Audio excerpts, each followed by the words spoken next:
Hi everyone, welcome to the third episode of Namma Bengaluru podcast. This is Apurva Srinivas.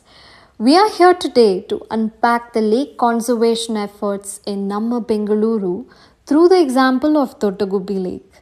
I am here today joined by Ravi Shah, who is the man behind the conservation efforts of Doddagubbi Lake. I know Ravi since 6 years now. We met at a lake conservation forum, a film exhibition which screened many movies on water conservation.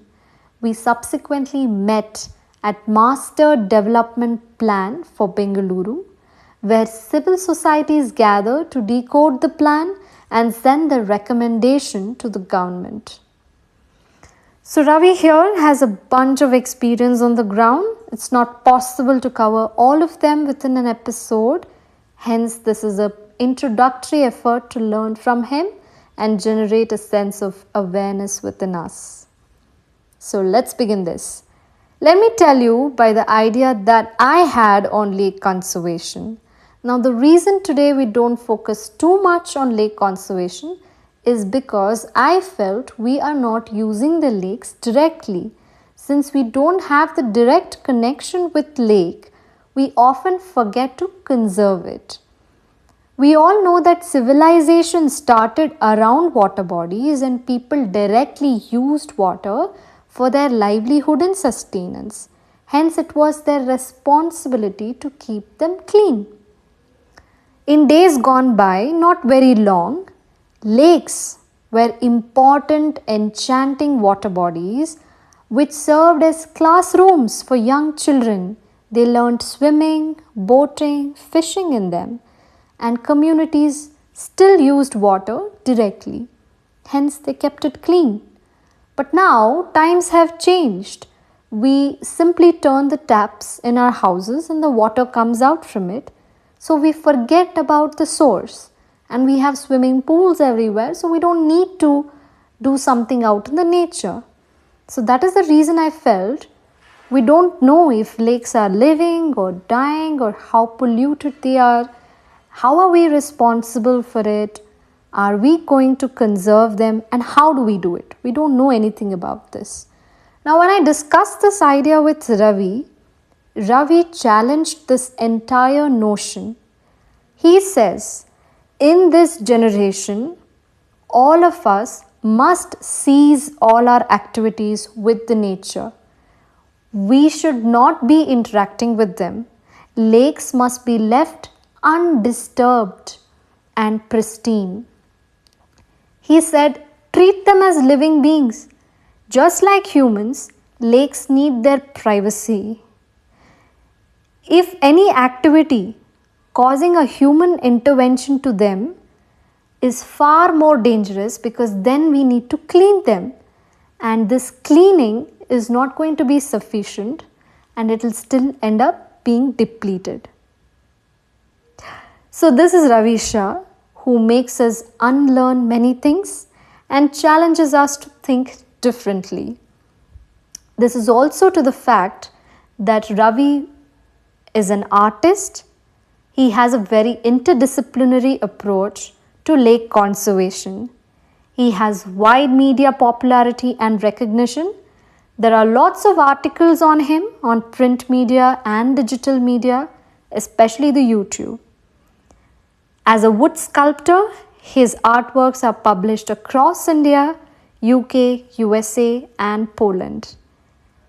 Ravi is a man who's easily accessible. He's easy to approach. We can see him catching a conversation with anyone on street and let people debate with him. He now designs toys for children education, which is better for their socio-emotional learning and problem solving. So the first question to Ravi would be how he transformed himself into a lake warden, a proactive, brilliant intellect, from an artist. So what was the turning point for him to transform into what he is today from an artist? I was doing a lot of reading for a book as making a handmade book. But then I noticed that our village was drying up the people were queuing up once in 2 days for a few hours to fill up buckets of water. So I focused on reviving the groundwater ecosystem because it was an emergency. After a few months, the BBC announced that Bangalore is the third driest city in the world. And we are in the middle of the drier zone of Bangalore. So Ravi tells us that since Doddagubbi formed the heartland of three triangular driest places of Nelamangala, Devanhalli and Hoskote, and water crisis became very huge when people started standing in very long queues for water. So that emergency triggered him to focus on conservation of Lake Doddagubbi. Now, Ravi talks about reviving the lakes, but in its most aboriginal, most primitive, most ancient, and most natural method, which is to keep the lake as natural as possible. So, let's ask Ravi about what is a natural lake. So if you have access or at least on video, TV or photographs to a natural ecosystem, a wild space, preferably a sacred wild space where humans don't enter, completely wild, then you can observe what a lake is actually. A lake is not filled with water from above, from the rains. A lake is a wetland where the soil is totally saturated with water and the excess amount is visible as actual water on the surface. They have a lot of groundwater streams, aquifers, these sort of things. It's not about collecting water from rivers or drains and things like that. That is tanks. Quite an opposite concept.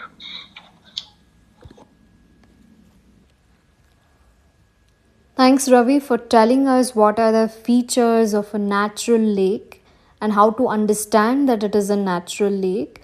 And you've gone one step further and said there's a difference between lake and a tank. So, most of us are confused on what is this difference. And we've also seen that the word has been changed from lake to tank recently by the government's conservation efforts. So, could you tell us more about that? So this is a confusion I find in most public.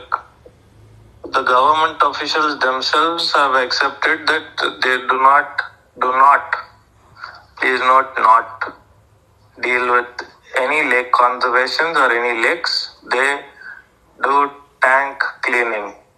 The Lake Development Authority changed its name during my interaction period with the government officers to tank lake conservation and development, not lake. Government officials will tell you directly that they need the lakes to direct city sewage into and further down, etc. The tanks are actually septic tanks. They are only called lakes on the boards. The public still read the word lake and think this is what a lake is. What I'm suggesting you to look in nature.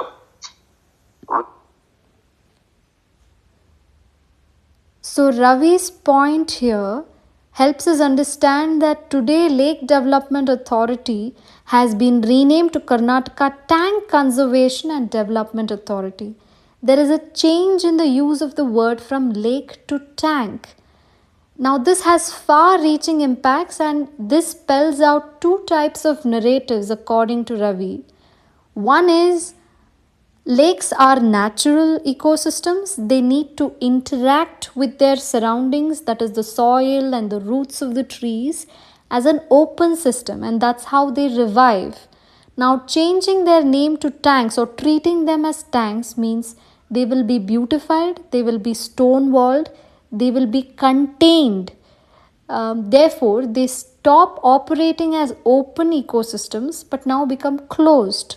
So, which leads to faster depletion, it leads to faster death of the water body.